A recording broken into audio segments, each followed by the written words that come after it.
Hi everyone, and welcome to TrendSpotting. Here's what caught your eye on social media this week.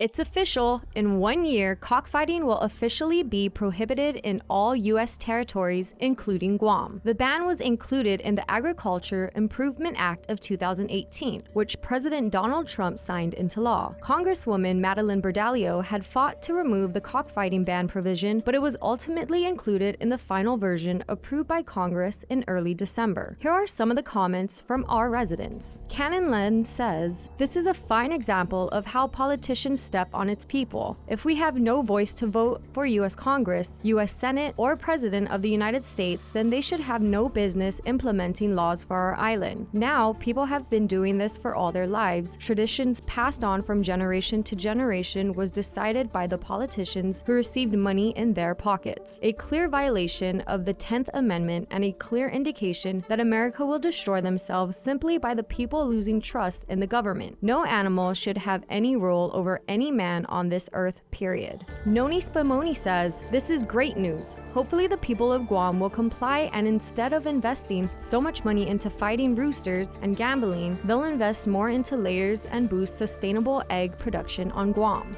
This viewer-submitted video went viral overnight. It shows what appears to be an illegal fireworks show in Agat on the night of Christmas Eve. According to Guam's only licensed firework vendor, Showpro Pyrotechnics, it wasn't them. Agat Mayor Kevin Susuiko also confirmed it wasn't his office either. The Guam Police Department is investigating and has reached out to the local Bureau of Alcohol, Tobacco, Firearms, and Explosives. GPD confirms an off-duty officer is depicted in the video. Alan Perez is a police officer too, also shown former GPD Colonel Mark Charfaris. On Christmas Eve 2016, Charfaris was tied to a similar incident, which resulted in his termination from the force. He continues to fight for his job back with the Civil Service Commission. This time around, in the more recent video, he's camera ready. Lieutenant Philip J.E. Camacho from the Fire Prevention Bureau reminds residents that only professionals who are permitted should actually set off fireworks, as their main concern all boils down to safety. Many of our followers had mixed reviews about this illegal show. Sloan Love says, "With all that happens on island daily, missing people, murders, child abuse, fireworks should be the last thing we're worried about." And Cortez Rita Renee says, "That seems too close. I think there are regulations for reasons. It's all fun and games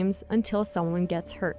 Public Health has approved permits allowing 4 patients to cultivate medicinal marijuana in their home. A room with a lock. It's one of the requirements patients must have to cultivate medicinal marijuana in their residence. This comes 4 years after the KC Conception Compassionate Cannabis Use Act was first signed into law. This particular law, authored by Senator Luis Muñoz, was recently made headway, and 4 years after voters decided to legalize medical cannabis in their territory. However, Public Health Director James Gillen still has some reservations, stating, quote, "The cultivation doesn't speak to the lab. It's very basic. It just says any enclosed space with a lock. It could be a bedroom with a lock or a little enclosure in their garage." End quote. With a permit, that means a representative from Public Health visits their home and provides information before approving patients to start cultivating the medicinal drug for personal use. Here's how our island reacted online. Lahin_Luta670 says, "I don't think cultivating in the backyard is the answer. This looks more like recreational use to me. If it's for medical use, then just regulate it like other pharmaceutical meds." Kelly Bell says, "The doctors are going to be busy administering prescriptions to 180,000 people on Guam so they can grow their own stash. So many untreated problems will just pop up now that this has passed."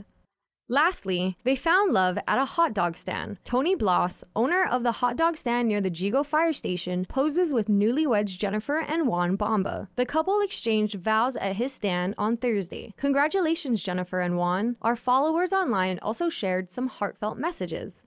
Check it out.